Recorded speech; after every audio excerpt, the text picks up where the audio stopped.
Yo guys, what's going on? Life of Rio here, and I'm bringing you guys my Octavia build. Now, just a general concept on how I like to use Octavia, and I'll be showing the build just a little bit later in the video for you guys. Now, let me give you guys my personal opinion on Octavia now that I've been using her, and I'm going to be doing a super long run with her coming up pretty soon. And the thing is, with this frame, I honestly didn't feel like I did anything during this run. I actually left the mission early because I was just sitting there, just ducking, crouching, going invisible. I didn't feel like I did anything, so I really got bored. And I'm just gonna class her in the same way that I class Ivara. Now, we all know that Ivara is extremely powerful and Octavia is extremely powerful, and I'm gonna class her the same way. The reason why I don't use Ivara is because I feel like I didn't do anything. I feel like it's just being done for me, like it's on auto mode. You know what I mean? If you guys kind of get the idea of where I'm going, I feel like it's on auto mode, and it's the same thing with Octavia, just straight up auto mode. I mean, I'm not gonna lie, the frame is super fun. She's a great buffer.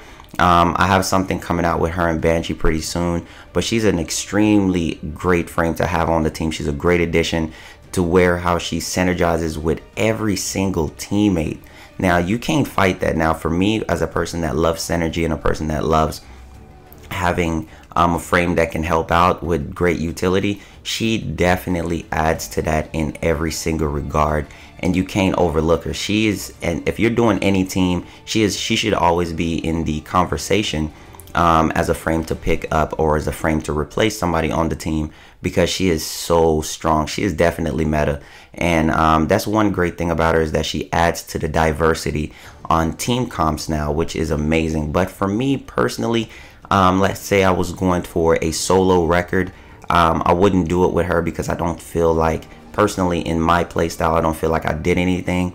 I mean, the hardest thing about playing Octavia is that my finger started hurting, and it legit did. I felt like the old Necro spamming 3 back in the day when you're doing long runs. You guys know what I mean, the old Necros back in the day build. But guys, it's not really much to learn with Octavia. Her moves seem a little weird because when you're just getting to know her, but they're pretty simple. This entire build, guys, I didn't cast my 2 at all. Like, if you're doing solo, you do not need to cast your 2 ever.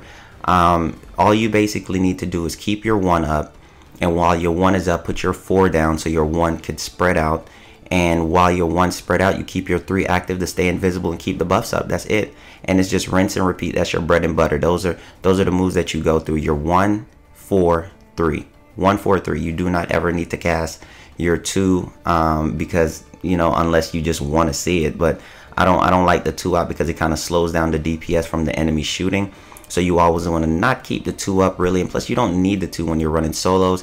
Now, if you're doing team comp, you can definitely be, there's situations to where you will have the 2 up because, you know, let's say someone goes down, you want to get some distraction, some CC going, and that's about it. I mean, other than that, the frame speaks for itself. I'm not going to sit here and preach to you guys like I really did something special. I didn't. And most of the time, if you're playing Octavia, you're really not doing anything special, sad to say, because the frame is kind of like autopilot. It kind of does everything for you, and it's just ridiculous the way she can recast her 3 and recast every single ability. It just kind of got me dumbfounded. I was like, wow.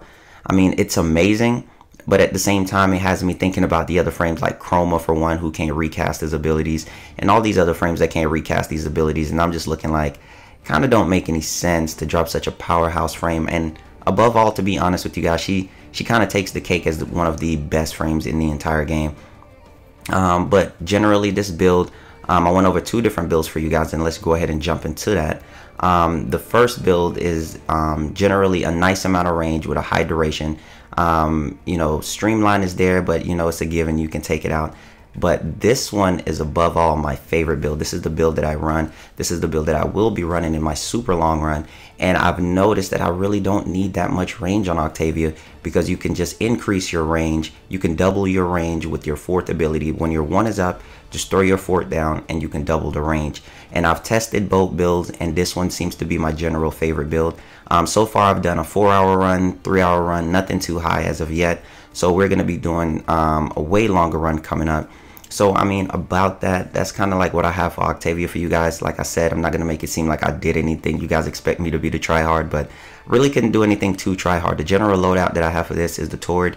I personally love to run the Tord with her, and you guys will see why in the next coming up video.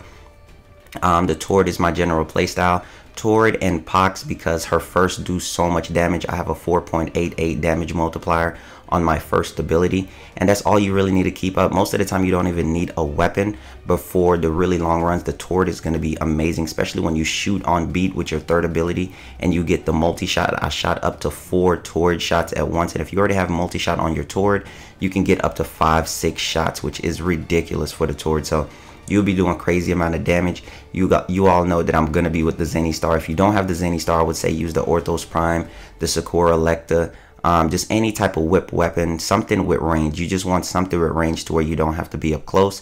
And that's just generally it. That's the outlook on this frame. She's gonna be doing a lot of killing. Her first ability kills all the way up into the 200-300s if you combo it right by itself. So I would personally say use something like viral and radiation. Now radiation works with her because you don't have to be by the enemy and the distraction is with your first ability. So I would definitely say keep that up.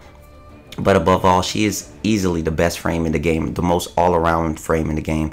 But as far as survival, she is still not the best. It's still Ivara. But other than that, be sure to leave a thumbs up, guys. I've been losing my voice working so much, and I will catch you guys later on the next Warframe video. Be sure to subscribe also.